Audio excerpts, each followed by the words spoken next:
Salut à tous, je suis Gaëlle, professeure de yoga et je vous souhaite la bienvenue sur ma chaîne. Aujourd'hui, on se retrouve pour une vidéo un peu différente de d'habitude puisqu'on ne va pas faire de yoga ensemble, mais on va plutôt parler de sport et plus particulièrement de sport à la maison.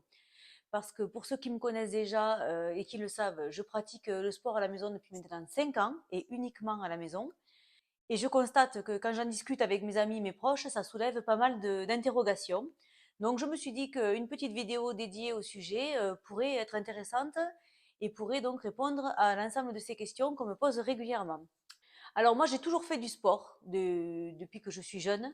J'ai toujours fait du sport en salle, du fitness, j'ai couru, j'ai fait du VTT, j'ai fait des raids multisports. Mais depuis 5 ans maintenant, je ne pratique plus qu'à la maison, toute seule, devant des vidéos YouTube ou devant ma télévision. Et franchement, je n'ai jamais autant fait de sport que depuis que je fais mon sport à la maison. Alors, je sais que pour certains, ça paraît impossible. Et il y en a d'autres que ça intrigue pas mal. Il y en a qui aimeraient s'y mettre, mais qui ne savent pas comment s'y prendre. Donc aujourd'hui, je me suis dit que j'allais vous faire cette vidéo. Donc on va parler des avantages de la pratique à la maison, selon moi bien sûr, et des inconvénients. Alors pour commencer, les avantages, le premier, et pas des moindres, c'est qu'on peut faire son sport quand on veut à la maison. C'est-à-dire que si on a du temps pour faire notre sport le matin, eh bien on peut faire le matin. Si on a du temps plutôt entre midi et deux, on fait entre midi et deux. Et si c'est plutôt le soir, en fin de journée, qu'on a un peu de temps libre pour pratiquer, eh bien on peut le faire le soir. Et puis, on n'est pas tenu à un planning régulier. C'est-à-dire que si aujourd'hui j'avais une demi-heure de libre le matin pour faire mon sport, eh bien je le fais le matin. Mais il se trouve que peut-être un matin, j'aurais besoin de partir plus tôt pour le travail ou pour les enfants. Et du coup, c'est plutôt à midi que je vais avoir du temps libre. Eh bien, je ferai mon sport à midi. Et si ni l'un ni l'autre de ces créneaux n'est disponible pour moi aujourd'hui, eh bien, j'essaierai de me trouver un petit créneau le soir. En fait, c'est complètement adaptable à notre emploi du temps. Et quand on est une femme active et une mère de famille, notre emploi du temps peut, vous le savez certainement, varier assez souvent.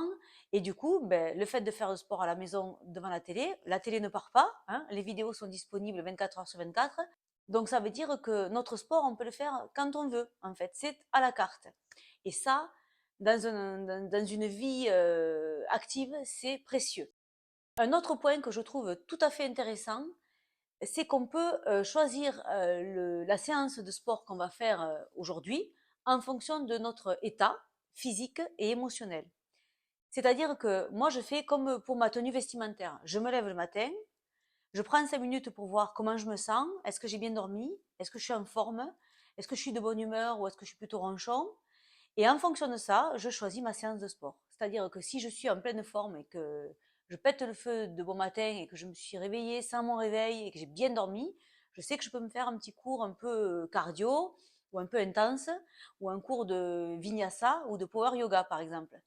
Maintenant, si j'ai pas bien dormi ou que je suis fatiguée ou que je sens que je couvre quelque chose et que j'ai quand même envie de bouger ou de mobiliser mon corps mais sans me faire violence, eh bien, je vais plutôt m'orienter vers un cours de yoga doux ou alors un cours d'étirement ou voilà, quelque chose de moins intense. Ça, on peut pas le faire à la salle de sport. À la salle de sport, le mardi à 9 heures du mat, c'est cardio, c'est cardio. Si le mardi, t'es pas en forme et que t'as pas envie de faire du cardio, eh bien, à la salle de sport, le prof, il proposera que du cardio. Voilà. Il va pas dire, alors, Gaël, aujourd'hui, t'es pas bien? Bon, ben, écoute, on va faire un petit cours de yoga. Hein. Non, c'est pas adaptable. Ensuite, ce que j'aime bien avec les vidéos YouTube, c'est qu'on peut aussi tester plusieurs profs et choisir le prof avec qui on a le plus de feeling. C'est-à-dire que moi, j'ai dû tester une centaine de profs en tout. Parce que ben, il y a les profs français, il y a les profs anglophones, il y a les profs cardio, il y a les profs de yoga, et même dans une même discipline, il y a plusieurs profs, et il y en a qui sont rigolos, et il y en a qui sont un peu plus mous, et il y en a qui sont un peu plus sérieux, et il y en a qui sont un peu plus... bon, bref, vous avez compris le principe. Ce que je veux dire, c'est que après avoir testé plusieurs profs, moi j'ai repéré les profs avec qui ça passait bien, dont j'aimais bien la façon de faire le cours, et je reste maintenant un peu fidèle à ces profs-là. Mais c'est pareil, ça peut être aussi selon l'humeur du jour, quoi. Voilà. Si on a envie un peu de peps, on va aller avec un prof qui nous booste un peu les fesses. Et si on a envie d'être plus zen, on va aller vers un prof qui est un peu plus posé, qui a une façon de parler un peu plus lente, un peu plus calme. Et voilà, on adapte aussi. Et ça, c'est super. Surtout que sur YouTube, on a accès à une quantité de cours divers et variés de manière gratuite, ce qui est aussi un sacré avantage par rapport à la salle de sport. Faut pas oublier que le sport à la maison, ben, du coup, ça a l'avantage d'être gratuit. Voilà. Vous avez des milliers et des centaines de milliers de contenus gratuits et de qualité à votre disposition.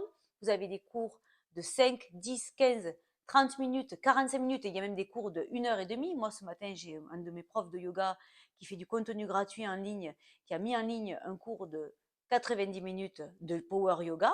Autant vous dire que c'est du contenu de qualité et gratuit.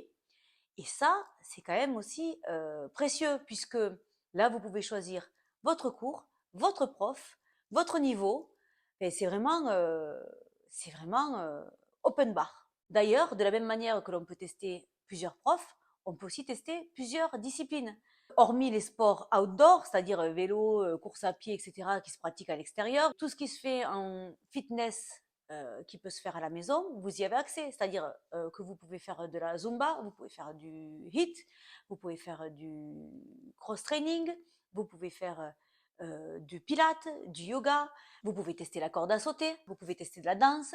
Enfin, vous pouvez tester des choses que vous n'auriez peut-être pas pu tester en salle parce que les finances peuvent être bloquantes. Moi, je sais que j'aurais pas pu m'inscrire à un cours de salsa, puis à un cours de boxe, et puis à un cours de cardio, et puis à un cours de yoga. Enfin, tout ça, ça nécessite des sous, des abonnements qu'on n'a pas forcément. Même si souvent on a accès à un cours gratuit par-ci par-là, ça ne permet pas de se faire une idée assez précise de ce qu'on aimerait faire. Moi, à la maison, j'ai testé des cours de Zumba avec une prof hispanique sur Internet. J'ai ensuite testé la corde à sauter, avec laquelle j'ai sacrément accroché d'ailleurs. J'ai testé des cours de musculation et j'ai trouvé des profs que j'adore en musculation. Du coup, je me suis découvert une passion pour la muscu. J'ai testé des cours de pilates, j'ai testé des cours de yoga. Au sein du yoga, j'ai même pu tester différents cours, donc Ashtanga, Hatha, Yin Yoga, Kundalini, enfin Nidra. Enfin, je veux dire, il y a un choix infini, c'est pareil. Et tous ces cours-là, j'aurais pas pu les tester en vrai, puisque déjà, j'ai pas accès à des profs qui font tous ces yogas différents autour de moi. Et puis aussi parce que je n'aurais pas eu l'argent pour m'inscrire à tous ces cours. Voilà, donc vraiment, c'est un bonheur de pouvoir tester tout ça. Et puis, il y a ces disciplines qu'on ne teste pas parce qu'on ne peut pas, parce qu'il n'y a pas de professeurs dans les environs qui font ça. Mais il y a aussi les disciplines qu'on ne teste pas parce qu'on n'ose pas. Par exemple, moi, la Zumba, dans un cours collectif, j'ai du mal à me lâcher. Alors que quand je suis toute seule devant ma télé, autant vous dire que la latina qui sommeille en moi se réveille. Et alors là, c'est parti, quoi. En fait, quand on fait son cours à la maison, on s'affranchit du regard des autres. C'est-à-dire que là, personne ne nous regarde. Donc on peut se lâcher et oser tester des choses que vous n'auriez pas osé tester en salle dans des cours collectifs. Un autre avantage à faire des cours à la maison, c'est que si on veut faire son cours à la maison en pyjama ou dans un jogging tout pourri ou déchiré ou qui a des taches et parce qu'on est bien dans ce jogging mais que bon, il est plus très présentable, eh ben c'est pas grave. Moi, ça m'arrive de faire mon yoga en pyjama. Donc du coup, ben, si on veut faire notre cours de sport dans notre vieux jogging avec notre t-shirt déchiré, eh bien on peut. Et ça, c'est super aussi. On peut aussi choisir notre musique. Par exemple, si on fait un cours vidéo qui ne nécessite pas d'écouter le prof, parce que c'est un cours qui nous montre juste les mouvements, eh bien à ce moment-là, on peut se mettre notre musique, la musique que nous on aime, que nous on choisit, qu'on sait qui va nous motiver. Et ça, on peut pas le faire en salle de sport. C'est-à-dire qu'on peut pas aller voir le prof et dire tiens, je t'ai ramené ma playlist, si tu veux bien la mettre parce que c'est celle qui me motive, ça m'arrangerait. Ben non, le prof, il met sa playlist à lui, et que ça te motive ou ça te motive pas, que ça te plaise ou que ça te plaise pas, c'est pareil. Ce qu'il y a de bien aussi avec le sport à la maison, si vous êtes un peu comme moi et que vous aimez suivre un peu le soleil et la lumière, c'est que vous pouvez faire votre séance où bon vous semble. Je m'explique. Moi, par exemple, je me suis aménagé une petite salle de sport dans mon couloir pour l'hiver, parce que c'est là que j'ai le plus de place pour m'exprimer physiquement. Mais l'été, je ne reste pas dans mon couloir. L'été, je prends tout mon matos, je sors, je me mets sur ma terrasse, je me mets dans mon jardin, je suis le soleil au printemps, je suis l'ombre au mois d'août. Et en fait, je déplace ma petite salle de sport en fonction de la météo et pareil de mes envies. C'est-à-dire que voilà, si j'ai envie d'être au soleil, ben, je me mets au soleil. Si j'ai envie d'être dehors parce qu'il fait bon, je me mets dehors. Si j'ai envie d'être dedans parce que j'ai un peu froid et que de toute façon il commence à faire nuit, je me mets dedans. Enfin voilà, c'est pareil, j'adapte. Je me suis fait une petite salle de sport mobile et je me déplace au gré de mes envies. Un autre avantage qui est très important pour nous les mamans, c'est que quand on fait notre sport à la maison, on n'a pas besoin de se soucier de qui c'est qui va garder les enfants pendant notre séance de sport ce soir à 18 h. Alors que quand on fait son sport à la maison, on est là pour les gérer. Moi, je leur dis juste, les gars, vous allez vous doucher, vous faites vos devoirs, ou vous allez jouer dans votre chambre une demi-heure, le temps que je fasse mon sport, mais je sais qu'ils sont sous ma surveillance. S'il y a un problème, je suis là, je peux m'arrêter et gérer le problème. Et vous savez quoi? Moi, je lance même mon repas pendant que je fais mon sport. C'est-à-dire que, hop, j'arrive à la maison, je sais que ce soir, je vais faire une soupe de légumes, je prépare tout, j'envoie ma soupe dans ma casserole, et pendant qu'elle cuit pendant 20 minutes ou qu'elle mijote pendant une demi-heure, je fais mon sport. Quand j'ai terminé mon sport, mon repas est prêt et mes enfants sont prêts à manger. Ou alors, si vous avez un gratin, je ne sais pas, quelque chose qui nécessite, par exemple, une demi-heure de cuisson au four ou quelque chose qui nécessite de mijoter longtemps, eh ben c'est parfait. Vous préparez le repas avant d'attaquer votre séance.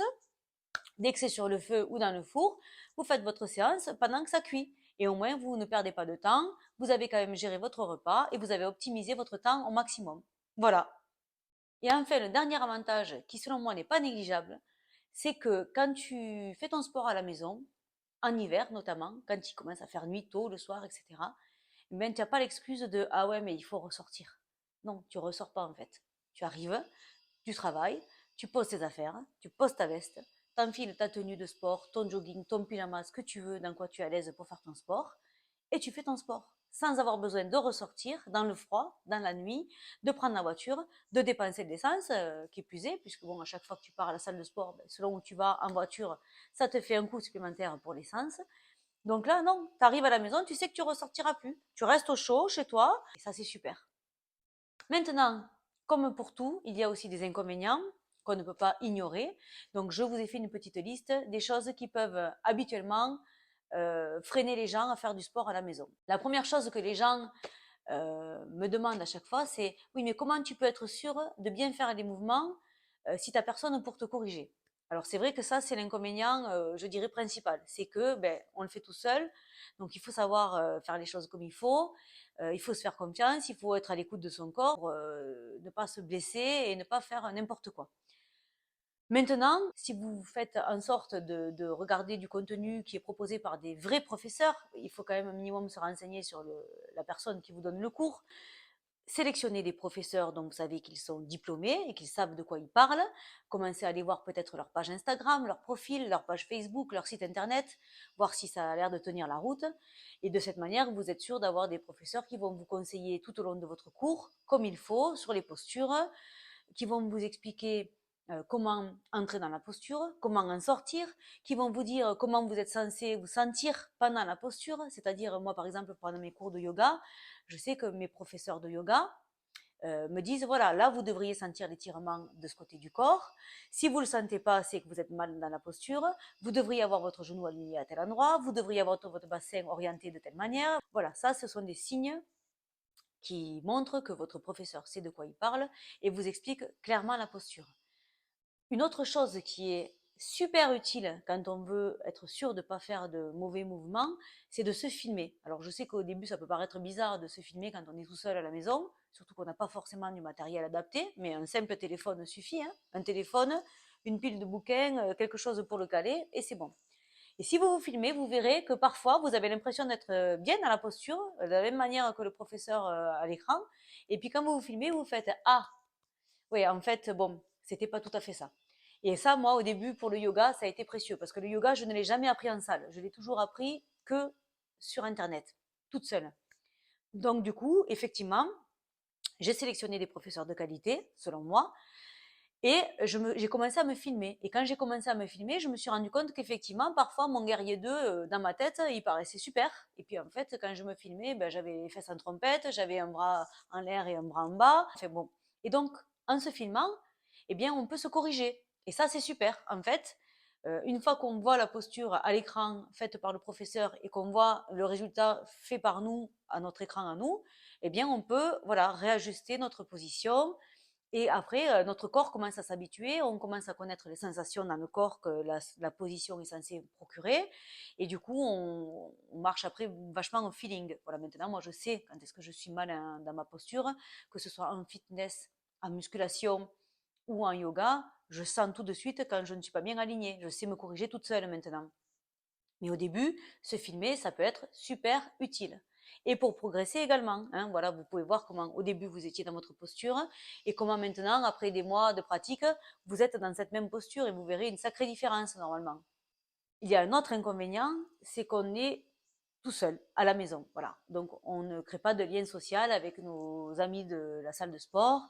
Alors moi, ça ne me perturbe pas parce que je suis pas quelqu'un qui a besoin de ça particulièrement, mais je sais qu'il y a des gens qui aiment pas faire du sport tout seul parce que ben voilà, c'est aussi un moment, c'est aussi pour eux une occasion d'aller parler avec des gens, de rencontrer d'autres personnes que celles qu'on voit au travail habituellement. Et donc du coup, c'est vrai que c'est une occasion de créer du lien social. Voilà. Bon, mais quand on est à la maison et devant notre télévision, forcément, on n'a pas ça.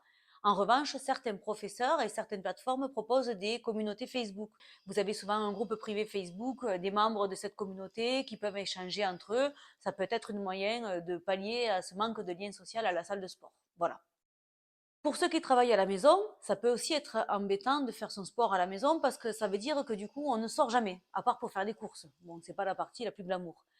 Et c'est vrai que pour certaines personnes, aller à la salle de sport, eh ben, c'est un moyen aussi de sortir de la maison et de changer un peu d'environnement et de changer d'air. Voilà. Donc, si vous travaillez à la maison, ça peut être aussi un peu lourd d'être tout le temps à la maison. Ça, je sais que c'est quelque chose qui peut aussi être embêtant pour certains d'entre vous.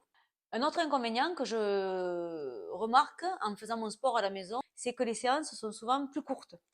Parce que se libérer 20 minutes, une demi-heure à la maison dans notre quotidien, ça peut se gérer. Mais se libérer une heure ou 45 minutes ou une heure et demie de temps libre quand on est à la maison, c'est compliqué. Moi, je ne fais quasiment plus de cours de plus de 45 minutes. Vraiment, c'est compliqué, à part le week-end, bien sûr, parce que là, on a un peu plus de temps. Mais en semaine, clairement, je ne me libère rarement plus que 30 minutes. Voilà. Donc les séances sont plus courtes. En revanche, elles peuvent être plus régulières. Et on sait que la régularité dans le sport, c'est la clé. Donc, si vous aviez prévu de vous faire des cours de 1 heure tous les jours, forcément, ça va être compliqué. Quand j'arrive à la maison, j'arrive à dire à mes enfants, ok les gars, vous faites vos devoirs et vous allez vous doucher. Comme ça, moi, je sais que ça me laisse une demi-heure de libre pour faire ma séance. Maintenant, je ne peux pas leur dire, bon, j'arrive du travail et je vous laisse déjà à nouveau 1 heure tout seul puisque j'ai 1 heure de cours à faire. Non. Donc, les séances sont effectivement souvent un peu plus courtes. Par contre, on peut en caler une le matin, une entre midi et deux, et une le soir, si on a vraiment envie de faire beaucoup de sport dans la journée. Ce qui peut se passer également quand on fait notre sport à la maison, c'est qu'on peut être dérangé. Voilà, quand on est à la salle de sport, on est dans notre salle de sport, il ne va rien se passer d'autre que notre cours de sport. Quand on est à la maison, eh bien, si on a les enfants, on peut être dérangé par les enfants. On a beau leur expliquer que c'est notre moment à nous, s'ils se disputent en plein milieu de notre cours de sport, on ne va pas faire comme si on ne les entendait pas. Voilà, donc moi, des fois, il m'arrive de mettre pause sur ma vidéo et de devoir monter pour faire la police dans les chambres et de redescendre. Il peut aussi tout à fait y avoir un livreur qui débarque chez vous pour vous livrer un colis en plein milieu de votre séance de sport. Ou vous pouvez avoir un appel. Et quand vous êtes à la maison, vous avez du mal à mettre votre téléphone de côté comme quand on est à la salle de sport. Donc, ou un message. Et donc, on va voir qu'est-ce que c'est cet appel, qu'est-ce que c'est ce message. Bon, voilà, on peut être amené à être dérangé plus facilement que quand on est à la salle de sport. Voilà. Et enfin, le gros inconvénient dont on me parle souvent, c'est que effectivement, il faut avoir de la place. Enfin, de la place, pas forcément beaucoup. Selon le sport qu'on fait, c'est pas forcément indispensable.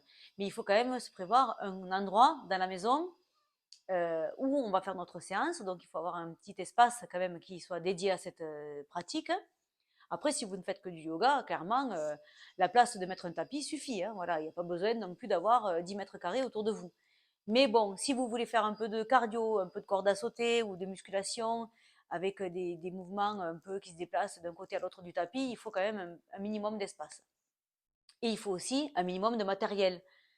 Sauf une fois de plus, si vous ne faites que des entraînements au poids du corps ou du yoga, où là, vous n'avez besoin que d'un tapis, éventuellement de blocs et une serviette pour si vous transpirez. Quoi, voilà. Donc voilà la liste de ce qui revient régulièrement comme inconvénient lorsqu'on parle de faire son sport à la maison. Maintenant, je vais vous expliquer comment moi, je m'organise au quotidien depuis 5 ans. Alors moi, bon, déjà, j'ai la chance, et je sais que ce n'est pas le cas de tout le monde, d'avoir de la place dans ma maison pour m'aménager un petit coin où je fais mon sport. Donc voilà, j'ai un grand hall d'entrée avec plein de places perdues. Donc j'y ai aménagé ma petite salle de sport. je me suis également acheté le matériel minimum dont j'avais besoin. Alors j'ai commencé avec une paire d'haltères, un tapis, une serviette, et petit à petit, à chaque anniversaire ou chaque Noël, je me fais offrir un kettlebell, un nouveau tapis, une nouvelle paire d'haltères, une corde à sauter, ou même moi, de temps en temps, je m'équipe petit à petit. Maintenant, sur Vinted, on trouve aussi beaucoup de choses de seconde main et à des prix tout à fait abordables. Donc, petit à petit, moi, je me suis fait ma collection d'équipements et voilà, j'ai tout ce qu'il faut à la maison pour faire mon sport. Si vous n'avez pas la chance de pouvoir dédier une pièce entière ou un espace entier à votre salle de sport, entre guillemets, vous pouvez tout à fait faire comme j'ai fait au début, c'est-à-dire vous le faites dans votre salon, devant la télévision, puisque de toute façon c'est là que vous allez regarder vos vidéos ou sur votre ordinateur ou iPad, mais moi je les mettais sur ma télévision. Du coup, ce que je faisais, c'est que je n'avais qu'à pousser mon canapé, ma table basse, je déplie mon tapis et c'est parti. Je suis même arrivée jusqu'à mettre dans mon meuble télé mes haltères, ma corde à sauter, voilà, ma serviette, tout mon matériel de sport était dans mon meuble télé. Comme ça, j'avais tout à portée de main quand j'arrivais le soir. Je n'avais plus qu'à pousser mon canapé, pousser ma table basse, j'ouvrais mon meuble télé où j'avais tout mon matériel, j'allumais ma télé en mode YouTube et c'était parti, quoi. Voilà. En fait, il faut que vous ayez quand même votre matériel tout à portée de main. Si vous commencez à mettre les haltères dans le placard de la chambre d'amis en haut, le tapis dans le bureau à droite et que votre télé, elle est dans une autre pièce encore, franchement, le temps que vous mettiez tout ça en place, vous aurez déjà perdu toute motivation. Il faut vraiment que vous ayez quand même un minimum organisé votre espace dans lequel vous allez faire votre sport. Voilà, de manière à ce que tout soit facilement accessible et prêt à mettre en place rapidement. Ce que je vous conseille de faire également, c'est de vous faire des playlists. Vous pouvez tout à fait faire ça sur YouTube ou sur n'importe quelle autre application, je suppose, mais moi je fais ça sur YouTube. Je me crée des playlists avec plusieurs cours de plusieurs durées dans chaque catégorie. C'est-à-dire que j'ai une playlist corde à sauter avec des cours plus intensifs et d'autres moins intensifs, des cours plus longs, moins longs, donc de 5 à 30 minutes par exemple. J'ai une playlist yoga, donc avec des cours du yoga doux, des cours de yoga Ashtanga et de yoga power et vinyasa. J'ai des playlists en fonction de la durée aussi du cours. J'ai des playlists de cours de musculation, j'ai des playlists de cours de fitness, de HIIT. Du coup, le soir, quand j'arrive à la maison, je me dis, ok, aujourd'hui j'ai envie de faire du yoga, donc je prends ma playlist de yoga. Qu'est-ce que j'ai comme temps? Une demi-heure, ok, donc je regarde les cours d'une demi-heure et c'est parti. Parce que si vous n'anticipez pas ça et que vous devez choisir votre cours là, au dernier moment, juste avant de faire la séance, il y a tellement de contenu sur YouTube que vous allez vous perdre. C'est comme Netflix, quoi. Quand on ne sait pas ce qu'on va regarder, le temps de faire le tour du menu, on a passé une demi-heure à regarder le menu et en fait, on n'a rien fait et finalement, on regarde rien. Eh bien, quand on fait ces cours sur Internet, c'est pareil. C'est-à-dire que donc, si vous cherchez votre cours au dernier moment, juste avant de faire la séance, vous allez vous perdre dans les méandres de YouTube à regarder tel prof, telle vidéo de machin, et du coup, vous ne ferez rien parce que vous aurez passé la demi-heure que vous aviez à consacrer à votre sport, et bien vous l'aurez consacré à chercher votre vidéo et à ne rien faire. Donc faites-vous des playlists déjà en amont, comme ça vous n'avez plus qu'à aller piocher dans vos playlists en fonction de votre humeur et de votre temps disponible. Comme je vous le disais également, je vous conseille de vous filmer pour vous corriger. Donc vous vous filmez, soit vous vous regardez en même temps que vous pratiquez, ou vous pratiquez devant un miroir aussi, vous pouvez tout à fait faire ça. Moi j'ai un grand miroir là, qui ne me servait plus à rien, que j'ai mis dans ma salle de sport. Je fais mes exercices de musculation devant mon miroir, comme ça je peux vérifier que mon dos est bien droit, que mes jambes sont bien alignées, tout est en ordre et ça permet de faire les corrections que le professeur ne peut pas faire puisque vous n'êtes pas en cours avec lui. Si vous voulez être sûr aussi d'être tranquille, prévenez tout le monde que là, vous allez vous faire votre séance de sport. C'est-à-dire que si c'est par exemple le dimanche matin et que toute la famille est à la maison, eh bien vous leur dites, bon, les gars, là, je vais me faire ma séance de sport, j'en ai pour une demi-heure ou j'en ai pour une heure, peu importe. Donc, s'il vous plaît, laissez-moi faire mon sport tranquillement. Si vous avez des choses à me demander, on le fait maintenant ou on le fera après. Mais là, pendant une demi-heure, ne me dérangez pas. Je fais mon sport. Je ne suis pas disponible. Voilà. Vous plantez le décor, comme ça, vous avez quand même toutes les chances d'être à peu près tranquille. Et comme je vous le disais, donc essayez de réfléchir en amont, avant d'arriver à la maison pour faire votre sport, essayez de réfléchir en amont à ce que vous avez envie de faire. Voilà. Par exemple, si vous savez que là vous êtes en forme et que ce soir vous aimeriez vous faire un petit cours, ben réfléchissez déjà avec quel prof vous avez envie de le faire ce soir. Est-ce que ce sera un cours long, pas long? Est-ce que ce sera un cours intensif, pas intensif? Et comme ça, quand vous arrivez à la maison, comme je vous le disais, vous perdez un minimum de temps à chercher votre cours. Vous avez déjà en tête ce que vous voulez faire et avec qui. Et au moins, vous arrivez, Vous sautez dans votre tenue, vous mettez dans votre espace sport et vous ouvrez vos placards, vous sortez votre matos et c'est parti, quoi. Préparez également votre tenue en avance. Voilà, ne perdez pas de temps à chercher le legging. Ah mince, mais je pensais qu'il était dans le placard. Ah ben non, en fait, il est au linge sale. Alors du coup, maintenant, j'ai plus mon legging. Qu'est-ce que je vais mettre à la place? Non. Moi, je prépare ma tenue avant. Le matin, avant de partir au travail, je prépare déjà ma tenue pour mon cours du soir, en fonction du cours que je vais faire, bien sûr. Et si je fais mon cours le matin, eh bien, le soir, avant d'aller au lit, je prépare déjà ma tenue de sport pour le matin. Comme ça, le matin, je n'ai pas besoin de perdre de temps à réfléchir à ça. Je sais quel cours je vais faire et ma tenue est prête et je sais à quel endroit de la maison je vais le faire. Donc, je n'ai plus qu'à passer à l'action. En fait, essayez d'anticiper un maximum sur ces choses-là qui peuvent l'être. Voilà. Après, la seule chose que vous ne pourrez pas anticiper, c'est dans quel état vous êtes au moment où vous avez envie de faire le cours. Moi, il m'est déjà arrivé de me dire, tiens, ce soir, je suis en forme, je vais me faire un hit. Et puis, j'arrive à la maison. Finalement, entre-temps, il s'est passé un truc au boulot, ça m'a épuisé psychologiquement. J'ai plus du tout envie de faire un hit. Bon, changement de programme, je me fais un petit yoga doux et puis c'est pas grave. Mais si vous pouvez anticiper, c'est mieux quand même. Voilà. Donc voilà, écoutez, je vous ai fait la liste des avantages qui sont nombreux selon moi et des inconvénients qui sont à prendre en compte également. J'espère que du coup ça vous permet d'y voir plus clair. J'espère que peut-être ça vous aura motivé à essayer de votre côté de faire du sport à la maison. Sachez que je suis la preuve vivante que on peut tout apprendre d'une discipline sans jamais avoir vu un prof. Parce que, par exemple, pour le yoga, j'ai tout appris sur Internet toute seule. J'ai commencé le yoga, je n'en avais jamais fait en salle, je n'avais jamais suivi de cours de yoga avec un professeur. J'ai trouvé des professeurs sur Internet qui me paraissaient bien.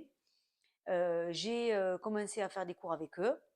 Je me suis filmée pour voir les postures, si j'étais bien alignée ou pas alignée. Et j'ai tout appris comme ça. Et petit à petit, j'ai commencé à progresser, à m'améliorer. Et aujourd'hui, je suis professeure de yoga, sachant que j'ai même ma formation de professeur de yoga, je l'ai suivie en ligne. Et je suis professeure de yoga aujourd'hui. Donc, je suis bien la preuve qu'on peut réussir à progresser dans une discipline sans avoir suivi de cours en live avec qui que ce soit. Il faut aussi que vous sachiez que pour être motivé, il faut que vous choisissiez un sport qui vous plaît. Si vous décidez de vous mettre à courir sur un tapis et que vous n'aimez pas courir, ça ne va pas marcher. On ne peut pas être régulier dans un sport qu'on n'aime pas. Donc, testez plusieurs choses, testez plein de trucs différents. Et quand vous aurez trouvé le sport qui vous plaît, accordez-vous ces moments pour vous dans votre journée, pour vous faire du bien, parce que ça fait du bien à votre corps, mais ça fait aussi bien à votre santé mentale.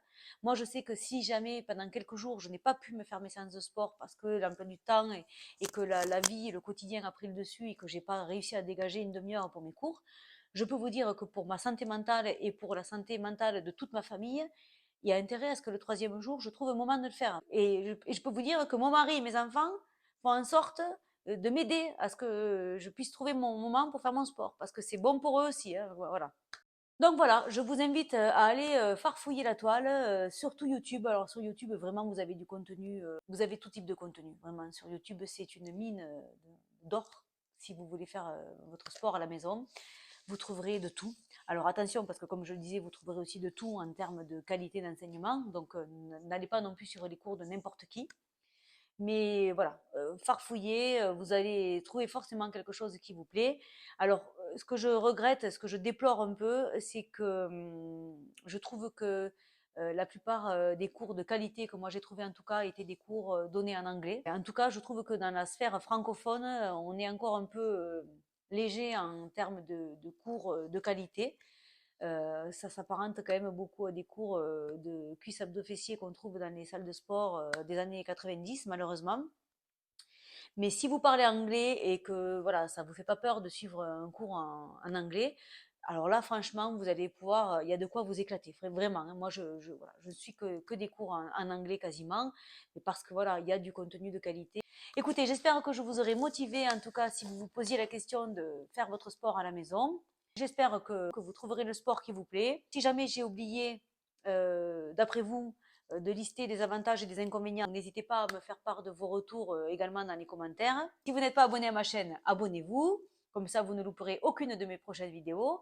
J'en publie une chaque semaine. Et la semaine prochaine, normalement, ce sera un nouveau cours de yoga. En attendant, je vous souhaite de passer une bonne journée, soirée, après-midi, peu importe l'heure à laquelle vous regardez cette vidéo. Et je vous dis à la prochaine.